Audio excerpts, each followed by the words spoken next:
Fujifilm film simulations or Fujifilm film recipes. Now, we've learned that a lot of people that find these videos online are people just getting into a certain ecosystem, like the Fujifilm ecosystem that I've been a part of for about 10 years now.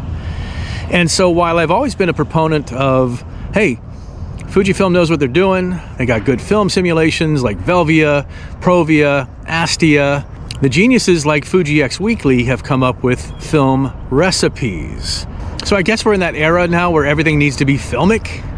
Like everyone wants to shoot with what looks like film, which is fine. I mean, I grew up shooting film. I love film, and so I've loved the film sims in the cameras. You know, maybe you lift a shadow, maybe you tweak a contrast or two, but I don't usually mess with this stuff. I let Fujifilm make the decisions on what they think their films looked like back in the day, and let's see how they shoot when you take a picture with them. I don't do a lot of post-production. Matter of fact, I just canceled Lightroom because of the cost and other things that they're doing, and I have found that I can edit my photos in my phone just as easily and just as well as you do in Lightroom or Photoshop. So my experiment today is, let's take out two cameras with exactly the same sensors and shoot one film sim and one film recipe to see what the difference is. Effectively, a film simulation is when you let the camera do the work that you would have done in post. So my experiment today is to take out two cameras with the exact same sensor, because I'm the idiot that buys the X-H2 and the X100VI, which have the same sensor and I'm pretty sure the same processor, and I've kind of matched them up. I've got the 23mm, which is a 35mm crop, the first Fuji Prime that I ever bought, and it's similar to this 35mm on this camera. So I'll shoot the film sim with this, and I'll shoot the film recipe with this, and we'll see how they compare, so that way you can learn what film recipes versus film sims look like out of two almost the same Fujifilm sensors. All right, there's Knoxville Classic, the Friso, original Friso back there. And with the X-H2, I'm gonna shoot that film recipe called Ektachrome, everyone's favorite Kodak film from back in the day, versus on the X100VI, I'm gonna shoot that in that film simulation, Velvia, which I like better as a film sim in the Fujifilm cameras than I did as an actual film.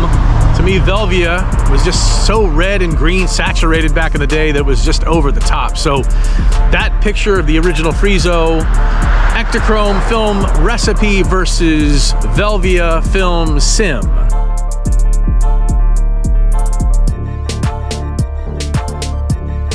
And seeing that these videos are a bit of a learning experience as I actually shoot them, I think what I should do is I should probably match the film sim with what's created off of it with the film recipe. I'm glad I figured this out now with my second photograph before I went through a whole video of Velvia versus whatever that first film sim I shot was. I've been walking for a while to find something. So this is gonna be classic chrome in the X100VI versus a film recipe created from classic chrome, which is the Portra 160. All right, makes some sense now.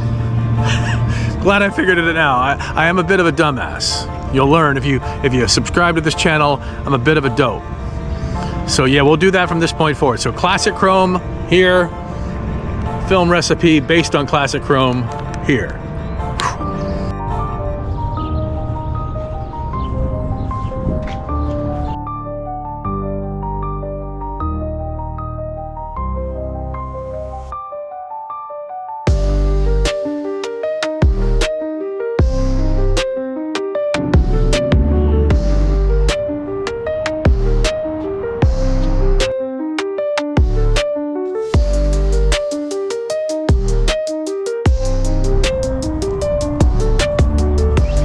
Now we got a Fujifilm recipe built on Velvia and a dog who's going to attack me. This is the Roman Fox Vibrant film recipe. I dig Roman. I think he's a sweet guy. Although he just gave up on Fujifilm cameras for Sony. I don't get it. I have a Sony camera. It's okay. Fujifilm, better.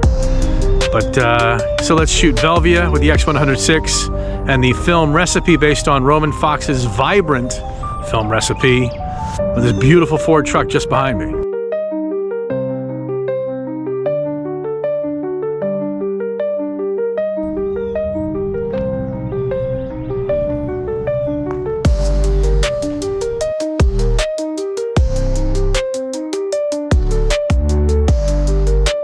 One of the other film recipes that I liked from Roman Fox was one called Punchy, based on the nostalgic Neg film sim inside this Fuji camera. So let's go ahead and shoot nostalgic Neg on the X100VI and Roman Fox's Punchy, based on nostalgic Neg in the X-H2.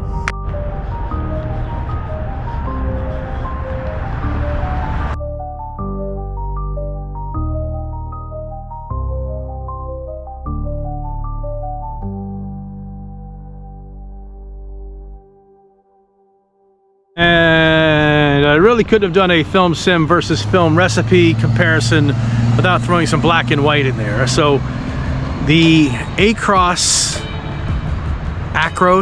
film simulation I have developed into what I call the Alan Schaller black and white recipe. He's a good black and white photographer that Instagram seems to love and pushes his stuff forward more than any of us. And but his YouTube videos, Alan Schaller's YouTube videos, are great. Sweet guy, weird camera bag, but a lovely man. So let's shoot some black and white Acros G,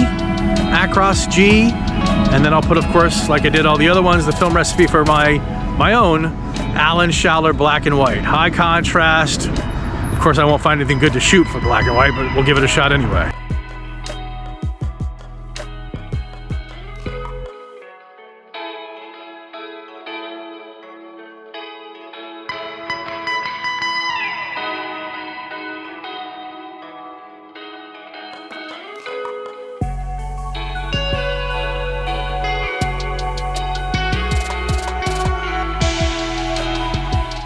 So I hope you dug that little film simulation versus film recipe comparison right there. A lot of them go back and forth. Do I like the recipe better than the sim? Do I like the sim better than the recipe? Certain ones are better than others, including that black and white right there. I like that Alan Schaller black and white recipe. So thanks for watching. I appreciate you, and we'll see you next time.